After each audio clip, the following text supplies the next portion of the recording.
మరొక super exclusive news చూద్దాం. స్థానిక ఎన్నికల నగార మోకకు ముందే ఏపీ రాజకీయాలు వేడెక్కిపోతున్నాయి. గెలుపోటములను ప్రత్యర్థులు ఎలా మేనేజ్ చేసినా సరే మనం మాత్రం యుద్ధం చేయాల్సిందే అంటూ వైసీపీ అధినేత జగన్ తన క్యాడర్కు సరికొత్త రోడ్ మ్యాప్ ఇచ్చేస్తున్నారు. అయితే ఇక్కడే ఒక ఆసక్తికరమైన చర్చ మొదలైంది. యుద్ధం చేయాల్సింది క్యాడర్ అయితే మరి నాయకుడెక్కడా?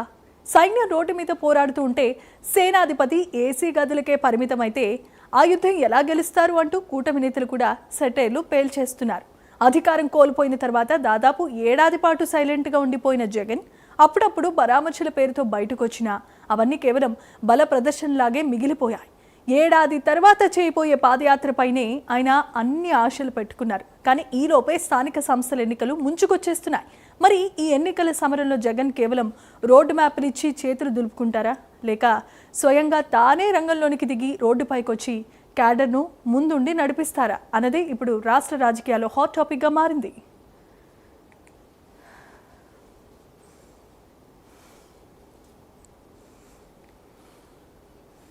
రైట్గా ఇదే అంశానికి సంబంధించి సూపర్ ఎక్స్క్లూజివ్ న్యూస్లో మనతో పాటు ఉన్నారు మా కరెస్పాండెంట్ నరేష్. చెప్పండి. మొత్తానికి ఎన్నికలు నగారా మోగక ముందే రాజకీయాల్లో ఆంధ్రప్రదేశ్ హీట్ ఎక్కాయని చెప్పుకోవాలి. ఈ నేపథ్యంలోనే ప్రస్తుతం వైఎస్ జగన్మోహన్ రెడ్డి వైఎస్ఆర్సీపీ కేడర్ అంతా కూడా ఒక రూట్ మ్యాప్ ఇచ్చినట్టుగా తెలుస్తూ ఉంది.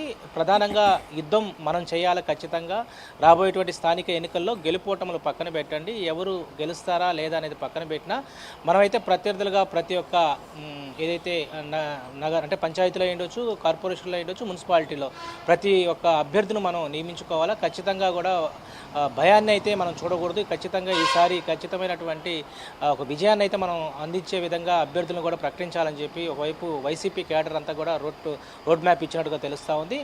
మనం ఈ కురుక్షేత్రంలో యుద్ధం చేయాల్సినటువంటి పరిస్థితి అయితే కనపడుతుందని చెప్పి ఒకవైపు జగన్మోహన్ రెడ్డి ఇచ్చినటువంటి పిలుపు మేరకు కొంత వైసీపీలో కూడా ట్రోల్స్ అయితే కొనసాగుతున్నాయని చెప్పుకోవచ్చు. సోషల్ మీడియాలో కూడా ఇది ట్రోల్ అవుతున్నాయని చెప్పాలి. ఎందుకంటే యుద్ధం చేయాల్సినటువంటి రాజు బయటికి రాకుండా ఏసీ గదిలోనే ఉండడం, సైనాధిపతి అంటే ఇక్కడ ఉన్నటువంటి ఎవరైతే క్యాడర్ అంతా కూడా రోడ్డు మీద మీరు ఉండి ఈ యొక్క ఎన్నికల్లో మనం ఖచ్చితంగా గెలుపోటములు పక్కన పెట్టి అభ్యర్థులు నిలబెట్టాల్సినటువంటి పరిస్థితి మనం ముందుకు నడిపించాలని చెప్పి ఒక రూట్ మ్యాప్ ఇస్తుంటే ఏంటనే దాని మీద అందరూ కూడా ఒక ఇబ్బంది తరహామైనటువంటి వాతావరణం వైసీపీలో కొనసాగుతుందని చెప్పుకోవాలి. ప్రధానంగా కూడా ఏదైతే జగన్మోహన్ రెడ్డి లాస్ట్ 1 year లోపల జరిగేటువంటి ఏదైతే ఆయన పాదయాత్ర ఏదైతే ఉందో ఆ పాదయాత్రను నమ్ముకొనే ప్రస్తుతం వైఎస్ఆర్సీపీ క్యాడర్ని అంతా కూడా ముందుకు తీసుకెళ్తున్నట్టు తెలుస్తూ ఉంది. ఇటు వైసీపీలో ఉన్నటువంటి క్యాడర్ని అంతా కూడా ప్రత్యేకించి కొంతమందితో ఆయన మాట్లాడుతూనే ఉన్నారు. రాబోయేటువంటి స్థానిక నగరానికి మనం అందరం కూడా సిద్ధంగా ఉండాలని చెప్తున్నప్పటికీ కూడా రాష్ట్రంలో ఉన్నటువంటి భిన్నత్వం అంటే ఒకవైపు అభివృద్ధి, కూటమి పాలన, అదే ప్రజల సంక్షేమం వీటన్నిటి మీద ప్రత్యేక దృష్టి కూటమి ప్రభుత్వం పెడతా ఉంటే వైఎస్ఆర్సీపీ మాత్రం ప్రత్యేకించి బల ప్రదర్శన మాత్రం జగన్మోహన్ రెడ్డి అప్పుడప్పుడు వచ్చినటువంటి బల ప్రదర్శన, కొన్ని కోట్ల ముందు ఏదైతే జైలు వద్ద పరామర్శలు, మరి కొన్ని ప్రాంతాల్లో కూడా పొగాకు రైతుల పరామర్శలు, ఇలా కొన్ని ప్రాంతాల పరామర్శ అది బల ప్రదర్శన కోసమే జరుగుతున్నట్టుగా రాజకీయ విశ్లేషకులు చెప్తా ఉన్నారు. ఒకవైపు రాజకీయ విశ్లేషకులు ఆంధ్రప్రదేశ్లో రాబోయేటువంటి ఎన్నికలు ఏదైతే ఉన్నాయో, స్థానిక ఎన్నికలు ఏదైతే ఉన్నాయో వాటిలో ప్రధానంగా వైఎస్ఆర్సీపీ తలబడిపోతుంది. గతంలో మనం చూస్తే ఒక్కరు అభ్యర్థిని కూడా నిలబెట్టకుండా భయభ్రాంతులకు గురి చేసి టీడీపీని అనేక విధాలుగా ఇబ్బందులు పెట్టినటువంటి పరిస్థితి అయితే మనం చూసాం. అయితే ఈసారి ఖచ్చితంగా వైఎస్ఆర్సీపీ మన బల ప్రదర్శన చూపించుకోవాలా, క్యాడర్ని అంతా కూడా విజయపథంలో ముందుకు తీసుకెళ్లాలా, యుద్ధంలో మీరంతా సైనాధిపతులుగా ముందుకు వెళ్ళాలని చెప్పినటువంటి మాటలు ప్రస్తుతం కొంత హేళనమైనటువంటి